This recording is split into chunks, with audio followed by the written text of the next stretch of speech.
సరదాగా ఉండటాన్ని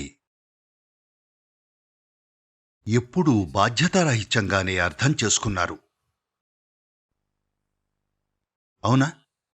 మీ చిన్నప్పట్నుంచి బహుశా ఇప్పుడు మీ పిల్లలకు కూడా మీరదే చేస్తున్నారు. వాళ్ళు సరదాగా ఉంటే బాధ్యతారాహిత్యం అనుకుంటారు.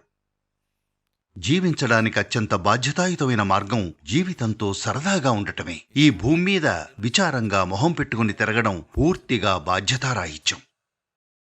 అవునా కాదా?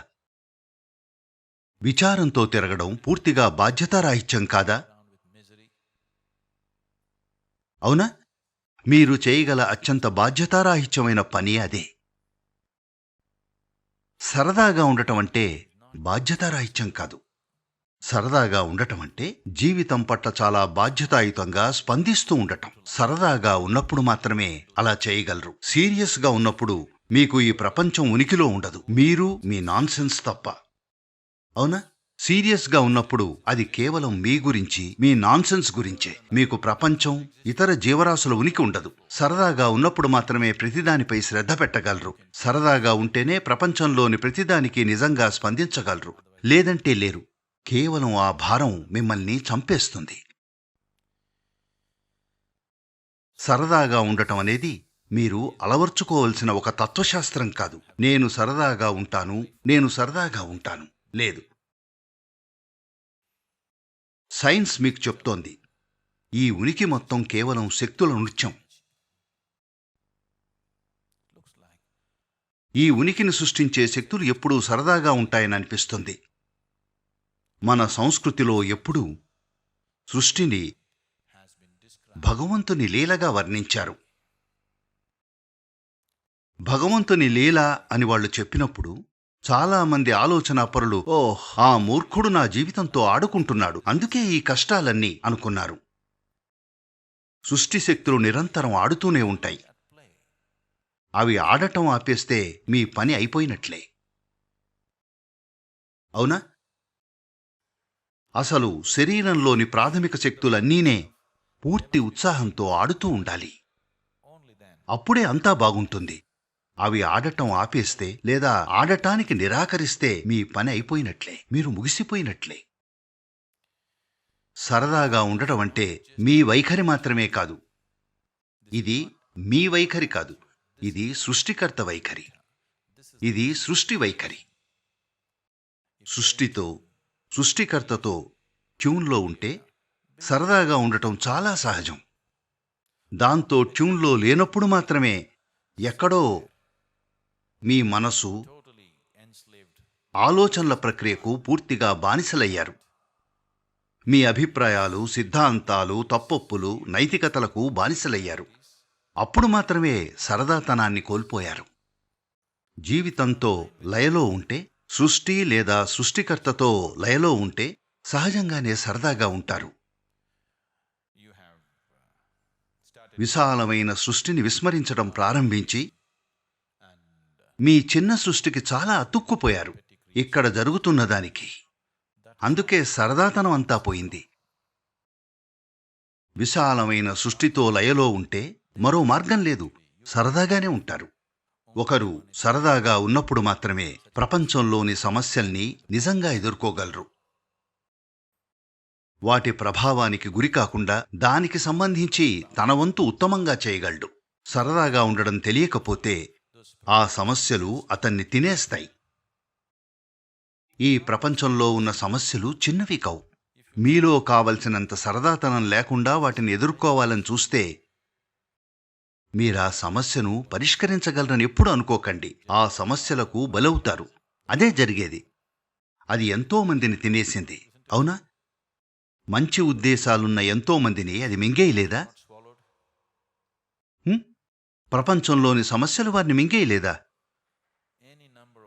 చాలా మంచి ఉద్దేశాలున్న ఎంతోమంది అప్పటికే ఉన్న పరిస్థితుల వల్ల బలయ్యారు.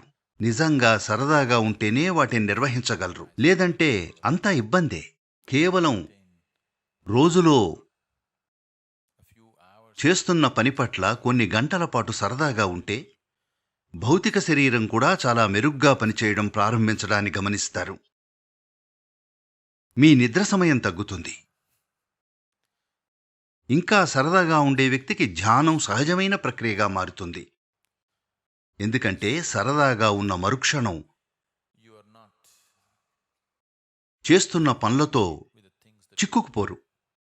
ఒకసారి దానిలో చిక్కుకోకపోతే కర్మను పోగు చేసుకోవడం లేదు, యోగా చేస్తున్నారు. జీవన ప్రక్రియ చిక్కుల్లో పడేదు, అది విముక్తి కలిగించేదిగా మారింది.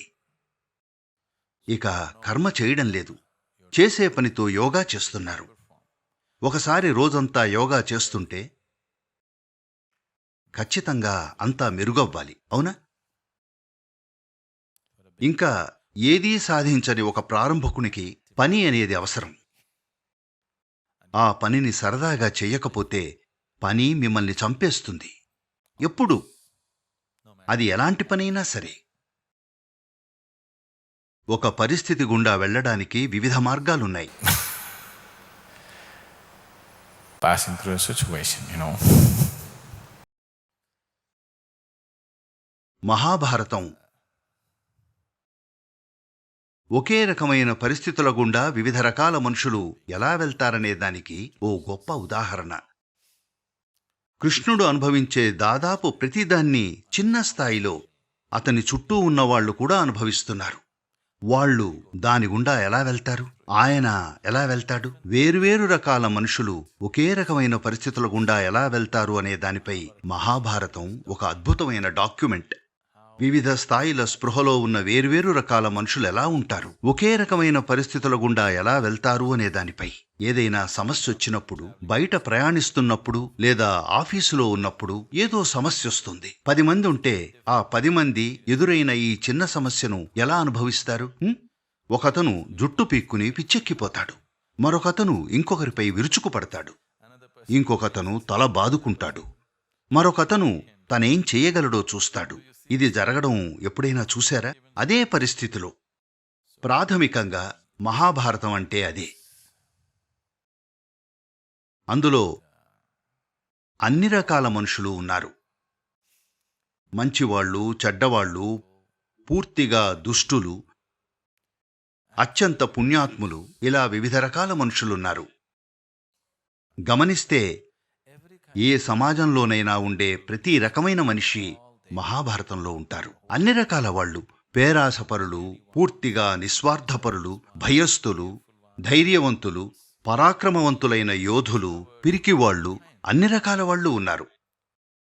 వాళ్ళందరినీ అత్యంత తీవ్రమైన పరిస్థితుల గుండా పంపి ఆపై ప్రతి ఒక్కరి అనుభవాన్ని చూస్తే అది చాలా భిన్నంగా ఉంటుంది. దాన్ని వాళ్ళు నిర్వహించే తీరు, ఆపై చివరకు వాళ్లకు ఏమవుతుంది అనేది చాలా భిన్నంగా ఉంటుంది. ఈ డ్రామా మొత్తంలో ప్రజలందరిలోకి కృష్ణుడు అత్యధిక డ్రామా గుండా వెళ్తున్నాడు, కానీ ఏమీ అంటకుండా ఉన్నాడు. ఎందుకంటే ఆయన యోగస్థ కురుకర్మాణి అన్నాడు. అంటే ముందు యోగాలో స్థిరపడి ఆ తరువాత కర్మ చెయ్యి. యోగాలో స్థిరపడకుండా పనిచేస్తే అప్పుడు కర్మ ఒక బంధంగా మారుతుంది. మీరు చేసే ఆ పని ఏదైనా సరే. ప్రజలు తమ జీవితంలో తీసుకునే చాలా చిన్న పనులు ప్రపంచంలోని 95% మంది ప్రజలకు సంబంధించి వాళ్ళు తీసుకున్నదల్లా కేవలం బతకడానికేదైనా సంపాదించటం, పిల్లల్ని కనడం, పెంచడం, పోవడం, అంతే. తమ కోసం తామెంచుకున్న ఈ చిన్న డ్రామా కోసం అది కావాలనుకున్నది వాళ్లే. ఓ చిన్న వ్యాపారం లేదా ఉద్యోగం, ఒక ఇల్లు, భార్య, పిల్లలు, భర్త, ఇంతే. దీన్ని నిర్వహించడానికి ఎక్కడ తేలుతున్నారంటే చాలామంది పిచ్చాసుపత్రుల్లో కూడా తేలుతున్నారు, కేవలం ఆ చిన్న పనికి. అవునా? అవునా? వాళ్లే మీ ప్రపంచ సమస్యలను తలకెత్తుకోలేదు, ధర్మగోప్తల్లా ఉండాలనుకోలేదు, ప్రపంచంలో ధర్మాన్ని స్థాపించాలనుకోలేదు, అంత పెద్ద బాధ్యత ఏమీ తలకెత్తుకోలేదు. కేవలం బతుకు తెరువు సంపాదించటం, జీవించటం, పిల్లల్ని కనడం, చనిపోవడం, ఇది ఈ భూమి మీది ప్రతి జీవి చేసేదే. దానికే జనాలు ఎక్కడ తేలుతున్నారో చూడండి. ఎంతమంది పూర్తిగా పిచ్చోళ్ళవుతున్నారు, ఎంతమంది సగం పిచ్చెక్కి ఉన్నారు. అవునా? చాలామందే ఉన్నారు కదా. ఇది చాలా అనూహ్యమైన మూల్యాన్ని వసూలు చేస్తోంది. సాధారణ జీవన ప్రక్రియ. ఇది జరగాల్సిన అవసరం లేదు, కానీ దురదృష్టవశాత్తు చాలా మందికి ఇది అలాగే జరుగుతోంది. ఎందుకంటే వాళ్ళు జీవించే విధానంలో సరదాతనం లేకపోవడం వల్లే. జీవించే విధానంలో సరదాతనం లేదు. They're too dead serious. మరీ ప్రాణం పోయేంత సీరియస్గా ఉంటున్నారు. ఇప్పుడు ఈ రెండూ విరుద్ధంగా కనిపిస్తాయి. ఒక స్థాయిలో మనం అపారమైన అభిరుచి, భక్తి గురించి మాట్లాడుతున్నాం. మరో స్థాయిలో సరదాతనం అంటున్నాం. అదే అసలు విషయం. ఒకవేళ అది ఫ్యాషన్ అయితే దాంతో రగిలిపోవాలి. సగం మనసుతో ఉంటే అదేమిటో అనుభవం అవ్వదు, చిత్రహింసలు పెడుతుంది. దాని ప్రయోజనాన్ని తెలుసుకోలేరు. నిజంగా రగిలిపోవాలి. లేకపోతే అదేమిటో అస్సలు తెలీదు. భక్తి మార్గంలో నడవాలనుకుంటూ మిమ్మల్ని మీరు కాపాడుకోవాలని కూడా అనుకుంటే అది కుదరదు. భక్తి లేదా ఫ్యాషన్ మార్గాన్ని ఎంచుకోవడంలో ఉద్దేశ్యం ఏమిటంటే మీలోని ప్రతిదాన్ని కాల్చేయాలనుకోవడం. అప్పుడు దేని పట్లయితే మక్కువతో లేదా భక్తితో ఉన్నారో అది మాత్రమే మీలో మిగిలి ఉంటుంది. నేను అని మీరు పిలుచుకునేది ఈ చిన్న ప్రక్రియలో కాలిపోతుంది.